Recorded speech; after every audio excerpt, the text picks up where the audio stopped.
श्री भागवत गीता का महत्व केवल धार्मिकता तक सीमित नहीं है। यह जीवन जीने का एक अद्वितीय मार्गदर्शक है। हर छात्र के लिए यह जरूरी है कि वह इस ग्रंथ के उन 5 श्लोकों को समझे जो उसकी शिक्षा और व्यक्तिगत विकास में सहायक हो सकते हैं। गीता न केवल एक धार्मिक पुस्तक है, बल्कि यह हमें सफलता की ओर अग्रसर करने वाले महत्वपूर्ण संकेत प्रदान करती है। पहला श्लोक जो हर छात्र को याद रखना चाहिए वह है कर्मण्येवाधिकारस्ते मा फलेषु कदाचन। यह श्लोक हमें सिखाता है कि हमें केवल अपने कर्तव्यों पर ध्यान केंद्रित करना चाहिए, न कि परिणामों पर। इसका अर्थ है कि सफलता का आधार हमारे प्रयास हैं, न कि फल। जब हम अपने अध्ययन और कार्य में पूर्ण समर्पण करते हैं, तभी हम सफल हो सकते हैं। दूसरा महत्वपूर्ण श्लोक योगस्थः कुरु कर्माणि है। इस श्लोक का अर्थ है कि हमें ज्ञान और कर्म के साथ संतुलन बनाना चाहिए। एक छात्र के लिए यह महत्वपूर्ण है कि वह पढ़ाई के साथ साथ मानसिक शांति भी बनाए रखे। इस संतुलन से न केवल ज्ञान में वृद्धि होती है, बल्कि आत्मविश्वास भी बढ़ता है। तीसरा श्लोक उद्धरेद आत्मनात्मानम हमें स्वयं की आत्म सुधार की प्रेरणा देता है। इस श्लोक का भावार्थ यह है कि अपने भीतर की शक्ति को पहचानो और उसका उपयोग करो। छात्रों को अपनी योग्यताओं को पहचाना चाहिए और आत्मविश्वास से आगे बढ़ना चाहिए। चौथा श्लोक सर्वधर्मान परित्यज्य है, जो हमें यह सिखाने का प्रयास करता है कि हमें अपने सभी धर्मों से परे जाकर अपने अंदर की सच्चाई को पहचानना है। एक छात्र को यह सीखना चाहिए कि व्यक्तिगत सफलता के लिए हमें अपने पूर्वाग्रहों और सीमाओं को छोड़ना होगा। आखिरकार 5वां श्लोक सुख दुखे समय कृत्वा हमें यह संकेत देता है कि हमें जीवन में सुख और दुख को समान रूप से स्वीकार करना चाहिए। सफलता की राह में चुनौतियां आ सकती हैं, लेकिन हमें उन्हें स्वीकार कर आगे बढ़ना चाहिए। इस प्रकार भागवत गीता के ये 5 श्लोक हर छात्र को अपने मार्गदर्शक के रूप में अपनाने चाहिए, ताकि वे अपने जीवन में लक्ष्य प्राप्ति की ओर बढ़ सकें। भागवत गीता, जिसे श्री कृष्णा ने धन्य भूमि में प्रतिपादित किया, एक ऐसी रचना है जो न केवल धार्मिक बल्कि जीवन के हर पहलू के लिए महत्वपूर्ण मानी जाती है। यह एक अनमोल ज्ञान का खजाना है, जिसमें जीवन के सारे बुनियादी प्रश्नों के उत्तर छिपे हुए हैं। जब आप इसे पढ़ते हैं तो ऐसा लगता है जैसे आप स्वयं से संवाद कर रहे हैं और आपके भीतर छिपी सभी समस्याएं धीरे धीरे हल होने लगती हैं। इस ज्ञान का पहला कदम है आत्मज्ञान। भागवत गीता हमें सिखाती है कि हमारे सामने आने वाली समस्याएं मात्र बाह्य जगत का परिणाम है और हमारा मुख्य उद्देश्य अपनी आत्मा की पहचान करना है। इससे न केवल हमें अपनी जड़ों से जुड़ने का अवसर मिलता है, बल्कि यह भी समझ में आता है कि प्रत्येक व्यक्ति की अपनी जिंदगी का ध्येय क्या है। यह आत्मध्यान हमें मानसिक शांति और संतुलन प्रदान करता है, जिसके माध्यम से हम जीवन में आने वाली विफलताओं का सामना कर सकते हैं। गीता का दूसरा पहलू कर्म का है। इसमें यह स्पष्ट किया गया है कि हम सभी को अपने कर्मों के अनुसार फल मिलते हैं। सकारात्मक सोच और क्रियाकलाप द्वारा हमारा जीवन बेहतर हो सकता है। श्री कृष्ण हमें यह समझाते हैं कि हमें अपने कार्यों का फल जानने की चिंता नहीं करनी चाहिए, बल्कि अपनी पहचान को स्थापित करते हुए सही मार्ग पर चलना चाहिए। यह दृष्टिकोण हमें औरों से भिन्नता प्रदान करता है और हमें अपने लक्ष्यों की ओर बढ़ने के लिए प्रेरित करता है। गुण और दोष का अध्ययन करते हुए गीता हमें यह सिखाती है कि हर स्थिति में समर्पण और धैर्य आवश्यक हैं। चाहे परिस्थिति कितनी भी कठिन क्यों न हो, हमें अपने भीतर की शक्ति को पहचानना और उसे सक्रिय करना चाहिए। भागवत गीता विद्यार्थियों के लिए विशेष रूप से प्रेरणादायक है, लेकिन इसका ज्ञान व्यावहारिक जीवन में हर व्यक्ति को उपलब्ध है। अंततः अगर आपकी लाइफ में कोई भी सपने हैं, तो भागवत गीता आपको उस सपने को साकार करने की दिशा में आगे बढ़ने के लिए प्रेरित कर सकती है। यह न केवल आपकी सोच को बदलती है, बल्कि आपको अपने सपनों तक पहुंचने के लिए मार्गदर्शन भी करती है। कहा जा सकता है कि भागवत गीता छात्रों से लेकर सामान्य व्यक्तियों तक सभी के लिए एक जीवन मार्गदर्शक है। इस वीडियो में हम भागवत गीता के पहले श्लोक की गहराई में जाएंगे। यह महत्वपूर्ण श्लोक हमें जीवन के कर्म और उनके फल के बीच का सही संतुलन सिखाता है। ज्ञान की इस महाग्रंथ में भगवान श्री कृष्ण ने अर्जुन को यह समझाया कि हमें अपने कर्मों पर ध्यान देना चाहिए, न कि परिणामों की चिंता करने में समय व्यतीत करना चाहिए। कर्म करना हमारी प्राथमिकता है। सभी कार्यों में सफलता और असफलता दोनों आ सकती हैं, लेकिन उन पर मनोबल नहीं टूटना चाहिए। जो होना है वह अपने आप होगा। इससे बड़ा मंत्र कोई नहीं है। हम जब अपने कर्म के प्रति समर्पित होते हैं तो हमें जीवन में निरंतरता और संतोष का अनुभव होता है। यह सोच हमें मानसिक शांति भी देती है। इस श्लोक के माध्यम से भागवत गीता हमें यह बताती है कि हमारे कर्म का फल हमारे नियंत्रण में नहीं होता। इसलिए हमें अपने कर्तव्यों की पूरी निष्ठा से पालन करना चाहिए। आलस्य और अनिच्छा हमसे दूर रहनी चाहिए। भागवत गीता का यह संदेश हमें यह प्रेरणा देता है कि हम कर्तव्यपरायणता को अपनाएं और जवाबदेही से अपना जीवन व्यतीत करें। अध्याय 2। श्लोक 47 का गहन अर्थ यह भी है कि जीवन में संघर्ष का सामना करते समय हमें अपनी आंतरिक शक्ति को पहचानना होगा। यह ज्ञान हमें सिखाता है कि कठिनाइयां अस्थायी होती हैं और हमारे कार्यों का प्रभाव दीर्घकालिक हो सकता है।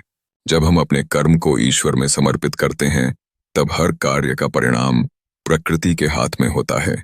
जीवन के इस उतार चढ़ाव में भागवत गीता हमें स्थिर रहना सिखाती है और घटनाओं के बारे में अनावश्यक चिंता से बचाने का मार्ग दिखाती है।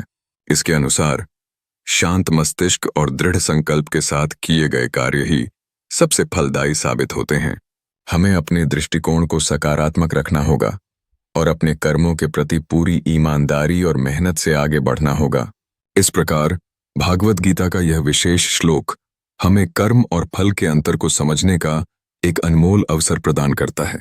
जब हम इस ज्ञान पर चलेंगे तो निश्चित रूप से हमारी जिंदगी में सकारात्मक बदलाव आएंगे। इसलिए इस ज्ञान को अपने जीवन में उतारें और अपने कर्मों का सही दिशा में पालन करें। भागवत गीता का अध्याय 2 श्लोक 57 जीवन की सबसे महत्वपूर्ण शिक्षाओं में से एक है। यह श्लोक हमें बताता है कि व्यक्ति को अपने कर्म पर ध्यान केंद्रित करना चाहिए, परिणाम की चिंता छोड़ देनी चाहिए। इसी शिक्षा में छिपी हुई है सफलता का असली मंत्र। जब हम अपने काम को पूरी मेहनत और लगन से करते हैं, तब परिणाम स्वयं हमारे प्रयासों का फल होता है। कर्म करना हमारी जिम्मेदारी है, लेकिन परिणाम पर चिंतन करना हमें बांध सकता है। यदि हम परिणाम के बारे में सोचते रहें, तो हम अपने कार्य में पूरी तरह से समर्पित नहीं रह पाते। यह सही है कि हर इंसान को अपने कर्म को पूरी ईमानदारी से करना चाहिए। जब हम अपने प्रयासों में सच्चे होते हैं, तो परिणाम खुद ब खुद हमारे सामने आता है। इस श्लोक में यह बताया गया है कि हम अपने कार्य का अधिकतम प्रयोग करें, लेकिन उसके परिणाम के प्रति आसक्ति न रखें। जब हम कर्म में आसक्ति रखते हैं, तो यह हमें निराशा और चिंता की ओर ले जाता है। आत्मविश्वास तब विकसित होता है जब हम अपने कार्य में जुटे रहते हैं और यथासंभव प्रयास करते हैं। इसी तरह जब हम अपने कर्म को पूरी निष्ठा और उत्साह से करते हैं, तब हम अपने भीतर की शक्ति को पहचान पाते हैं। चिंताओं का भार हमें कमजोर बना सकता है, जबकि कर्म पर ध्यान केंद्रित करने से हम अपनी वास्तविकता को बेहतर बना सकते हैं। यही कारण है कि यह श्लोक हमें लगातार सकारात्मक ऊर्जा और मनोबल प्रदान करता है। यह शिक्षा केवल आध्यात्मिक दृष्टिकोण से नहीं, बल्कि जीवन के हर क्षेत्र में लागू होती है, चाहे वह शिक्षा हो, करियर हो या व्यक्तिगत विकास। यदि हम अपने कर्म पर ध्यान केंद्रित कर पाएंगे, तो निश्चित तौर पर हम अपनी मंजिल तक पहुंच सकते हैं। इसलिए हमें हमेशा याद रखना चाहिए कि हमारा कार्य ही हमारे जीवन का वास्तविक आधार है, परिणाम उसके उप प्रोडक्ट है। आखिर में यही कहना है कि जीवन में सफलता का मार्ग कर्म पर निर्भर करता है। हमें उन कर्मों को करना चाहिए जो हमारे लिए सही हैं और उन पर विश्वास करना चाहिए। जब हम सही दिशा में प्रयास करते हैं, तब उसी दिशा में सकारात्मक परिणाम स्वतः उभरते हैं। इस तरह कर्म की प्रधानता को समझते हुए अपने जीवन को सफल बनाने का प्रयास करें। कभी कभी जीवन की चुनौतियां इतनी भारी लगती हैं कि हमें लगता है हम अपने लक्ष्यों को प्राप्त नहीं कर पाएंगे। लेकिन अगर हम स्वयं पर विश्वास रखें और लगातार प्रयास करते रहें, तो हम निश्चित रूप से सफल होंगे। पढ़ाई करना और अपने लक्ष्यों पर ध्यान केंद्रित करना सबसे महत्वपूर्ण है। यह वह बुनियाद है जिस पर हम अपनी सफलता का महल बनाते हैं। यह सच है कि असफलता का डर हमें अनुशासित रहने में मदद कर सकता है। जब हम असफल होते हैं, तो हम नई चीजें सीखते हैं और उनके माध्यम से अपनी गलतियों को सुधारने का प्रयास करते हैं। अनेकों सफल व्यक्तियों ने अपने जीवन में कई बार असफलता का सामना किया है, लेकिन उन्होंने हार नहीं मानी। उनका मानना था कि ज्ञान वह संपत्ति है जो कभी खत्म नहीं होती। इसलिए हर छात्र को चाहिए कि वह अपनी पढ़ाई पर ध्यान केंद्रित करे और अपने ज्ञान को बढ़ाए। स्वाध्याय और निरंतरता के माध्यम से हम कठिनाइयों का सामना कर सकते हैं। जब हम अपने लक्ष्यों के प्रति एकाग्र होते हैं, तब असफलता का डर भी हमें हरा नहीं पाता। अध्याय 6 का श्लोक नंबर 26 इसमें हमें यह सिखाता है कि अपने ज्ञान की खोज में निरंतर प्रयास करना चाहिए। यदि हम अपने प्रयासों में ईमानदारी के साथ आगे बढ़ते हैं तो निस्संदेह हम अपने लक्ष्य तक पहुंचेंगे। यह एक सकारात्मक सोच का प्रतीक है जो हमें अपने भीतर की शक्ति को समझने में मदद करता है। पढ़ाई की इस यात्रा में जरूरी नहीं है कि हमें हर बार सफलता मिले, परंतु हर अनुभव में एक सीख होती है। छात्र जीवन में सच्ची पढ़ाई और ज्ञान हासिल करना सबसे बड़ा उद्देश्य होना चाहिए। अगर हम ज्ञान के प्रति सजग और मेहनती रहें तो रिजल्ट भले ही अच्छा आए या ना आए, लेकिन हम हमेशा आगे बढ़ते रहेंगे। जब माँ चंचल और भटकी हुई होती है तो यह एक सामान्य और स्वाभाविक प्रक्रिया है। यह उसकी मानसिक स्थिति का संकेत हो सकता है। ऐसे समय में यह जरूरी है कि हम उसे नियंत्रित करें और आत्मा के भीतर स्थिरता लाने का प्रयास करें। अक्सर माँ की भटकन उसके मन में चल रही अंतर्द्वंद्व, चिंता या असमंजस का परिणाम होती है। खाने का अर्थ केवल धार्मिक या आध्यात्मिक नहीं होता, बल्कि यह एक गहरी और स्थायी स्थिति को भी दर्शाता है। जब हम माँ को वापस अपने नियंत्रण में लाते हैं तो हम उसके अंदर की रचनात्मकता, प्यार और समर्पण को फिर से जागृत करते हैं। इसकी प्रक्रिया को समझना जरूरी है ताकि हम इस जटिल बनावट को सही दिशा में मोड़ सकें। माँ का भटकना एक प्राकृतिक प्रवृत्ति है, लेकिन हमें उसे सही राह पर लौटाने का प्रयास करना चाहिए। यह जरूरी है कि हम उसकी मानसिक स्थिति को समझें और उस पर ध्यान दें। चंचलता का अर्थ यह नहीं है कि माँ की आत्मा भटक गई है, बल्कि यह भी हो सकता है कि उसे कुछ खास दिशा या प्रोत्साहन की आवश्यकता हो। हमें उसे प्यार से समझाना होगा कि स्थिरता हासिल करना कितना महत्वपूर्ण है और किस प्रकार यह उसकी जिंदगी को बेहतर बना सकता है। जब माँ अपने अंदर की स्थिरता को पुनः प्राप्त करती है, तब वह न केवल अपने लिए बल्कि अपने परिवार और समाज के लिए भी एक प्रेरणा बन जाती है। यह स्थिरता उसके हर कदम में दिखाई देती है, जिससे न केवल उसका जीवन आसान होता है, बल्कि उसके आसपास के लोग भी उसके सकारात्मक प्रभाव को महसूस करते हैं। इसलिए सभी के लिए यह आवश्यक है कि जब माँ निरंतरता और स्थिरता की आवश्यकता महसूस करे तो हम उसके साथ खड़े रहें और उसे प्रोत्साहित करें। माँ की चंचलता को समझना और उसे फिर से स्थिरता की ओर लाना, यह हमारे परिवार की एकता का प्रतीक है। जब माँ खुश और संतुलित होती है, तब वह परिवार के सभी सदस्यों के लिए स्थायी प्रेम और समर्थन का स्रोत बन जाती है। इसीलिए हमें उसकी भटकन को केवल एक समस्या के रूप में नहीं देखना चाहिए, बल्कि इसे अवसर मानकर उसके साथ काम करना चाहिए। इस बात से सभी वाकिफ हैं कि मन की चंचलता सबसे बड़ी चुनौती है, खासकर जब पढ़ाई की बात आती है। जब हम किसी महत्वपूर्ण कार्य को करने का निश्चय करते हैं, जैसे किताब खोलना, तभी हमारे मन में अनगिनत विचार आ जाते हैं। हम सोचते हैं कि काश हम उन रचनात्मक गतिविधियों में समय बिता सकें जो हमें भटकाती हैं। इस समय यह जरूरी है कि हम अपनी ध्यान केंद्रित करते हुए उन विचारों को परास्त करें। कई बार ऐसा लगता है कि हमें अपनी योग्यताओं को आंकने में कोई कमी आ रही है। यह मन की चंचलता है जो हमें अपने लक्ष्यों की ओर आगे बढ़ने से रोकती है। अगर आप कार्य करते हैं और उसी समय चिंता करते हैं कि क्या यह सही है या नहीं, तो असफलता निकट होती है। ध्यान केंद्रित करना सीखना महत्वपूर्ण है, जिसे हम अभ्यास द्वारा सुधार सकते हैं। भगवद गीता में श्री कृष्ण ने स्पष्ट बताया है कि हमारी माँ की चंचलता को वश में कर लेना जरूरी है। माँ का अर्थ यहाँ हमारे मन से है, जो अक्सर हमें हमारी मेहनत और योग्यताओं की ओर ध्यान नहीं लगाने देती। यह आत्मसंवेदनशीलता के साथ प्रैक्टिस करने की आवश्यकता होती है।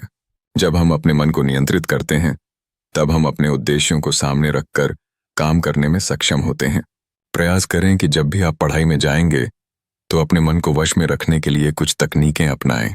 गहरी सांस लेना, शांति से बैठना और खुद से उचित सवाल पूछना मदद कर सकती हैं। यह आपको आत्मबल देने का काम करती है और आपके ध्यान को संकेंद्रित करती है। प्रतिदिन कुछ मिनट ध्यान लगाना भी आपके मानसिक स्पष्टता को बढ़ाएंगे। समझें कि चुनौती कठिन है, लेकिन असंभव नहीं। जब आप एक बार अपने मन को नियंत्रित कर लेंगे, तब आगे बढ़ने का रास्ता स्पष्ट हो जाएगा। खुद पर विश्वास करें, मेहनत करें और चुनौती को स्वीकार करें। यह आपकी क्षमता को जागृत करेगा और आपको सफलता की ओर अग्रसर करेगा।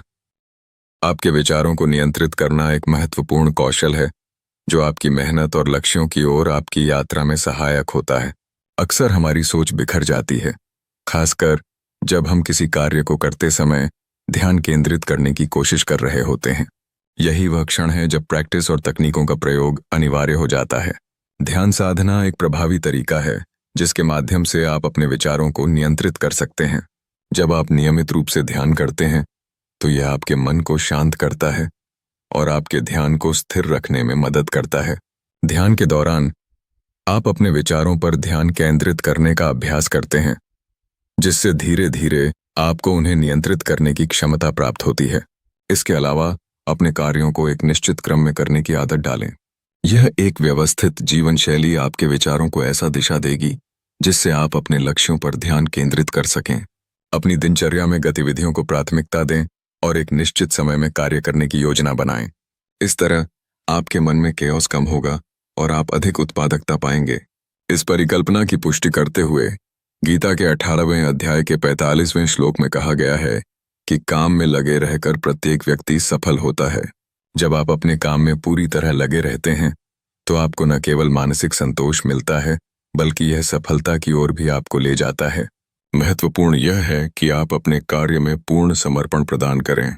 जब आप अपने लक्ष्य और कार्य की ओर ध्यान केंद्रित करेंगे तो सफलता अदृश्य नहीं रह जाएगी। अपनी शैली के अनुसार साधना करें, चाहे वह ध्यान हो या योजनाबद्ध रूप से कार्य करें। अंत में याद रखें कि विचारों का प्रवाह आपके हाथों में है। आप अपने मन को जिस दिशा में ले जाना चाहें, वहां उसे ले जाने का सामर्थ्य रखते हैं। लगातार अभ्यास और ध्यान के साथ आप यह सीख सकते हैं कि किस प्रकार से आपके विचार आपके कार्य को प्रभावित करते हैं। इसलिए अपने कर्म में लगे रहकर अपने लक्ष्यों को प्राप्त करें। सफलता की यात्रा में कर्म का महत्व सर्वोपरि है। जब प्रत्येक व्यक्ति अपने कर्म में लगे रहता है, तभी वो सच्ची उपलब्धि हासिल कर पाता है। यह एक तरह से उच्चतम आदर्श का पालन करने जैसा है, जिसमें व्यक्ति अपने कार्यों के प्रति दायित्व और समर्पण दिखाता है। जब हम अपने कर्मों में सच्चाई और ईमानदारी से लगे रहते हैं, तो हम अपने भीतर की शक्तियों को सक्रिय करते हैं। इस संदर्भ में कर्मों का पालन करना एक साधना की तरह है, जिस पर चलकर हम अपने जीवन में सफलता के शिखर तक पहुंच सकते हैं। हमारा कर्म ही हमारा धर्म है, जो हमें दिशा और उद्देश्य प्रदान करता है।